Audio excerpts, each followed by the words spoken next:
Hey, thanks so much for watching. Let's have a quick tour of this. This was just an exercise, really, a bit of practice at upgrading certain biomes. So we've gone for this mega spruce or giant spruce biome, and we're just upgrading pretty much from what you can see from the path, and it ended up being pretty cool. So hopefully you guys, if you watch this, you're going to get some inspiration about what we did here. This little bridge here up to this tree I absolutely love. Let me just slow down. There we go. I'm not sure what these things hanging down are. That's kind of weird, but still looks good. So what you don't want to do is look at the behind of our buildings, because they're not done. We just upgraded anything you could see from the path. So that's the amount of detail we went to, but still we've got some good inspiration. Of course, there's no natural villages as far as I know in this giant Taiga biome, but this is what we came up with. So a little stall here, which I quite like, with the beds on top. Beautiful, very, very simple little stall here, just 4 or 5 blocks long. Very cool indeed. And another one right here around the base of the tree. Very smart. Little bits of detail here and there. What else can we take away? The berry bushes look good. This little campsite is very, very cool. Look at that. Teeny tiny little campsite. What do you think, dude? He seems happy. Another campsite down here. Almost a very, very simple building indeed. This could almost be like a little ice store or something. And then we were across the bridge. So there we go. A little kind of a hanging bridge design, just made of spruce and fence posts. Pretty smart. Then we were into Badlands. Again, just upgrading what we could see from the path. So we've got water troughs, good use of terracotta. The smooth red sandstone looks good with stone buttons on it as well, using trapdoors as doors, and then down into a mine. This looked very atmospheric as well, with the rails going down into the mine. Dark oak stairs worked well, integrated with just big chunks of terracotta as well. Very, very simple.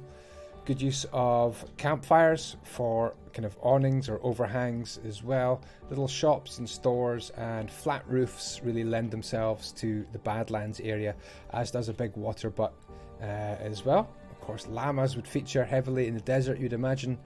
And I just love this red terracotta, absolutely beautiful. And an aqueduct, a very, very simple aqueduct design as well, going to be leading water down out the cliffs. So a little bit more Badlands as well. Can you get some inspiration? Maybe this window would give you inspiration. This is pretty cool, having putting the spruce fences onto the spruce trapdoors. I do like that quite a lot. Horses, bamboo, melons. Very cool indeed. Super simple. And yeah, if you haven't built anything in the Badlands before, obviously there's no Badlands villages, but hopefully you've got some tips and tricks. Okay, across another bridge, just a kind of a beam bridge this time, not really hanging down, but we're on to a desert village. So it's kind of a fake desert village. We just grabbed some houses and slapped them in, and then started to upgrade them as well. So what can we take from this so far? Looking for some inspiration. Okay, this tower has been jazzed up pretty easily with just some walls and some slabs. Pretty easy. We've also got this one here with the bee, has been upgraded as well. Very cool. Little market here, made simply of fence gates joined to sandstone walls, with 1 lump of wool there and 2, and then carpets on top. That's a super simple little market indeed, using barrels and beehives to represent the market. So that's pretty cool indeed. On to more detailed towers, stables. The builders, I have to say a big shout out and thank you to all the builders. I'll show you their names in just a couple of seconds time. My Patreons, and if you want to become a patron and build with me in live streams, then check it out. The link is down below, patreon.com/Andyisyoda. Into a temple. This is obviously where all your important diamonds are kept. Imagine having that many diamonds. And then down into a plains village. We didn't do too much to these houses, just little porches were added on, maybe extra steps, a few extra buildings, some little awnings sticking out as well. That's just really, really easy ways, super quick, to upgrade your village houses as well.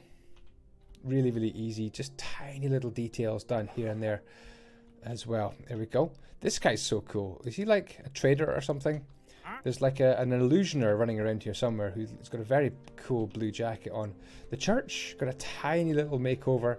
Just again, the front of it. It's like a film set, this place. Like an actual film set. Cool little place here for having your sheeps with a spruce trapdoor hill. Now this is my favourite upgrade. I think we did very, very well. I actually started to walk a bit slower and gave the builders a lot more time to record this. But here we've got houses on stilts.